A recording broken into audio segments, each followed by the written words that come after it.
24 तीर्थंकरों में 13वें क्रम पर विमलनाथ भगवान का नाम आता है। विमलनाथ भगवान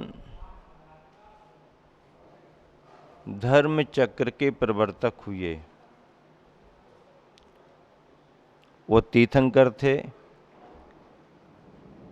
तीर्थंकर प्रकृति का बंध करके आए हुए थे। पंच कल्याण की वैभव विभूतियां उन्हें प्राप्त हुई थीं। काम्पिल्य नगरी में उनका जन्म हुआ था। राजपाट उन्होंने स्वीकार किया। हेमंत की ऋतु में बर्फ की शोभा को बिखरते हुए देखा। उसी दृश्य को देख करके उनका मन एकाग्र हुआ। उसे ही उन्होंने वैराग्य का निमित्त बनाया। 12 भावनाओं का चिंतन किया। निर्ग्रंथ मुनि दीक्षा ली। तपस्चरण किया। घातीय कर्म नष्ट कर केवल ज्ञान पाया। समस्त आर्यावर्त में धर्मोपदेश दिया और अंत में तीर्थराज सम्मेद शिखर से निर्वाण पद प्राप्त किया। इस तरह विमलनाथ भगवान अपने जीवन काल में पंच कल्याणकों की वैभव विभूति से संपन्न हुए। गुरुवर आचार्य श्री ने ऐसे विमलनाथ भगवान की स्तुति करते हुए लिखा है, कराल काला ब्यालसम कुटिल चाल का काल। कराल काला ब्यालसम कुटिल चाल का काल। विष बिरहित उसको किया स्वप्न साकार।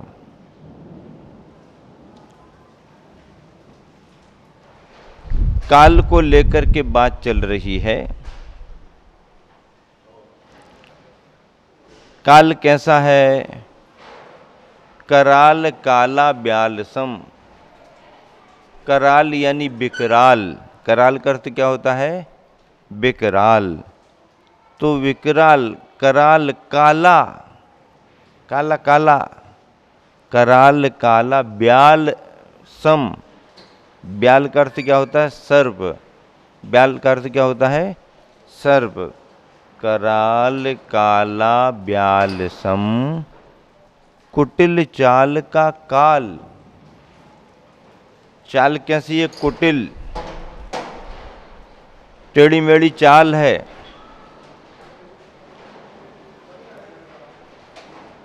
काल कैसा है? जिस पर आयु निर्धारित रहती है। कराल काला ब्यालसम कुटिल चाल का काल। उस काल की चाल कैसी है? कुटिल है। कुटिल का अर्थ टेढ़ा मेढ़ापन। सांप चलता है तो कैसा चलता है? टेढ़ा होकर के, ऐसा ऐसा ऐसा ऐसा करके चलता है। सीधा भी चलता है लेकिन सीधे में भी लहरदार होकर के चलता है। कराल काला ब्यालसम कुटिल चाल का काल।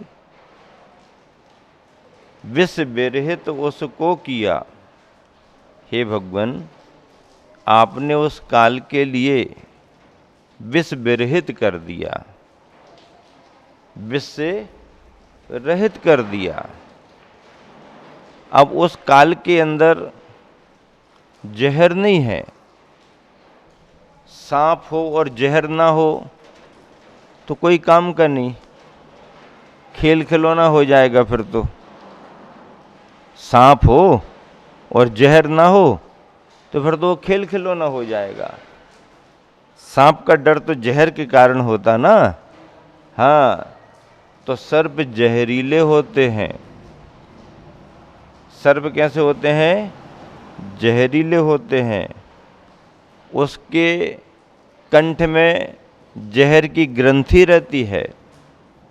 वो कुछ भी खाता है, पॉइजन जहर बनता है और जहर स्टोर होता रहता है।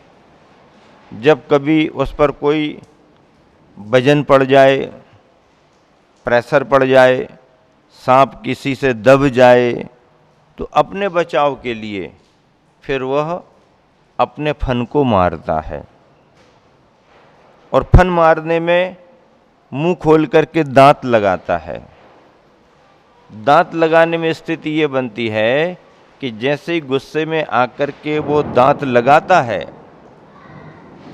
तो अंदर से ग्रंथि थैली उसकी दबती है और थैली में से जहर, दांत में छेद रहता है, उस छेद में से बॉडी में, शरीर में चला जाता है और जो पॉइजन जाता है फिर वो शरीर में फैलने लगता है, अपना असर डालता है। तो ऐसे जहरीले सर्प होते हैं।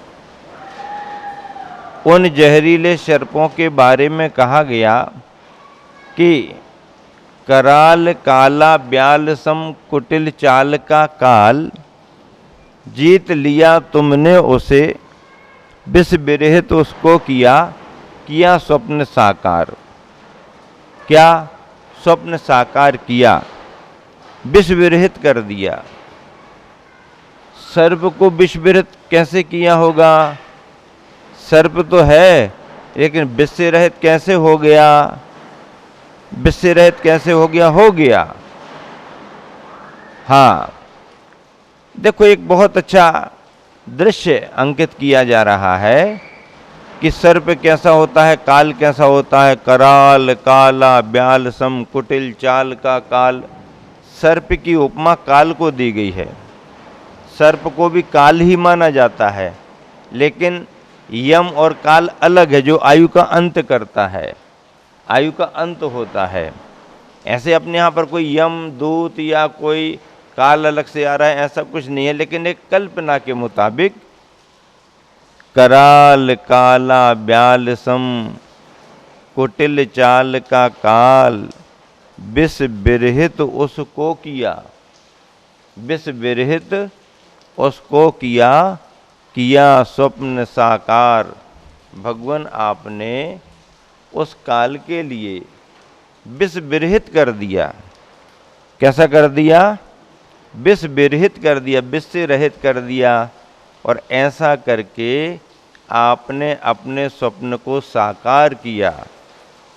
सपना तो कई लोग देखते हैं, लेकिन सपना साकार नहीं कर पाते हैं। आपने जो सपना देखा था कि मैं काल को विष विरहित कर दूंगा, काल का ही अंत कर दूंगा, तो आपने जो स्वप्न देखा था उस स्वप्न को साकार भी किया। ऐसे विमलनाथ भगवान आप हैं। और फिर क्या कहा? मोह अमलवश समलवन, मोह अमलवश समलवन।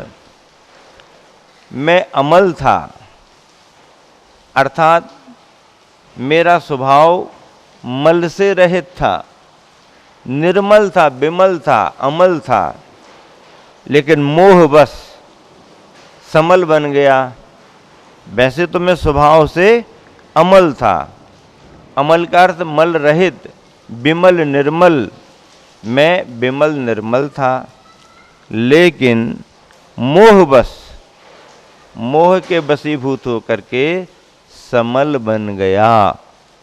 कैसे? जैसे अभी गर्मी के बाद में आज थोड़ा थोड़ा पानी गिर रहा ना, बहुत दिन से गर्मी चल रही थी और ये जून के महीने में आज 10 तारीख है, गरम हो रहा, गरम हो रहा, गरम हो रहा। गरम तो हो ही रहा था, दिन 2 दिन से थोड़े बादल हुए और आज रिमझिम फुहार के साथ में थोड़ी बारिश आ गई। अब जब बारिश आती है तो मेघ से जो जल गिरता है तो रास्ते में गिरते समय जल शुद्ध रहता है, बादलों से जो पानी गिरता है उसमें कोई भी खराबी नहीं रहती, लेकिन जैसे ही पानी जमीन पर गिरता है तो पानी कैसा हो जाता है? कैसा हो जाता पानी? मटमैला हो जाता है, मटमैला हो जाता है। पानी स्वच्छ है स्वभाव से, लेकिन जमीन पर गिर करके जमीन के संसर्ग में आकर के पानी मटमैला खराब हो जाता है। ऐसे जीव अपने स्वभाव से तो शुद्ध है, लेकिन मोह के वशीभूत होकर के यह जीव अशुद्ध होता जा रहा है। दोहाकार कहते हैं, भूमि पड़त व डाबर पानी। जमीन पर पानी गिर जाए, गड्ढों में पानी भर जाए तो खराब हो जाए। भूमि परत व डाबर पानी, जिमि जीव ही माया लिपटानी। ऐसे ही इस जीव को माया भी लिपट करके रह जाती है, अशुद्ध हो जाता है ये जीव। ऊपर से शुद्ध आया था पानी, धरती का संसर्ग पाकर के पानी अशुद्ध हो गया। ऐसे ही अब जीव के साथ ऐसा नहीं घटित होगा कि कभी किसी अवस्था में पहले शुद्ध था। भरत बाहुबली पहले शुद्ध रहे होंगे, जब लड़ाई झगड़ा हो गया तब से अशुद्ध हो गए होंगे, ऐसा नहीं। ये जीव तो अनादि प्रवाह से अशुद्ध ही है। हे विमलनाथ भगवान, तुम अमल हो, अर्थात विमल निर्मल हो। विमलनाथ तुम अमल हो, संबल दो भगवान। हे भगवान, आप संबल दो। संबल का अर्थ क्या है? संबल यानी सहारा। संबल का अर्थ क्या है? सहारा। और सहारा सभी को जरूरी होता है। क्यों? क्योंकि डूबते को तिनके का भी सहारा होता है। तिनका क्या काम का है? अरे भैया, डूबते आदमी को कभी कभी तिनका भी सहारा बन जाता है। धर्म की बात हितकर है, धर्म की बात सुखकर है। क्या लिखा? बहुत पहले लिखा था, धर्म की बात हितकर है, धर्म की बात सुखकर है, धर्म की बात में ही शांति का सुख का समुंदर है। धर्म की बात हितकर है, धर्म की बात सुंदर है, धर्म की बात में ही शांति का सुख का समुंदर है। जिन्होंने धर्म को धारा, मिला उनको सहारा है। जिन्होंने धर्म को धारा, मिला उनको सहारा है। जगत में प्राणियों को बस धर्म का ही सहारा है। जगत में प्राणियों को बस धर्म का ही सहारा है। जिन्होंने धर्म को धारा, मिला उनको किनारा है। किनारा किनको मिला? जिन्होंने धर्म को धारा।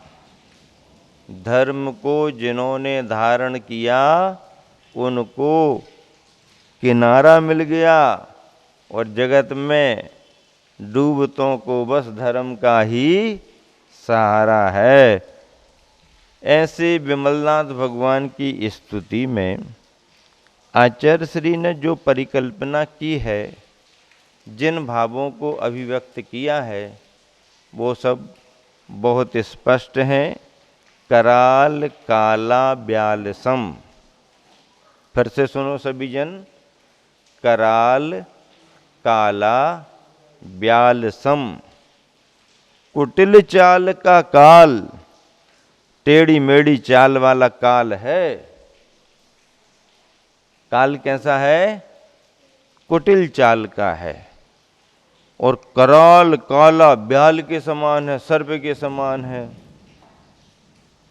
ऐसे इस काल को विष विरहित तुमने किया। हे भगवान, आपने उसकी प्रकृति समझ करके, उसको पकड़ करके विष विरहित कर दिया। और किया स्वप्न साकार। आपने भगवान स्वप्न को साकार कर लिया। मेरी स्थिति क्या है? मोह अमलवश समल बन। मैं तो अमल था, निर्मल था, लेकिन मोह के बस समल बन गया, मल वाला बन गया। मोह अमल बस समल, समल बन।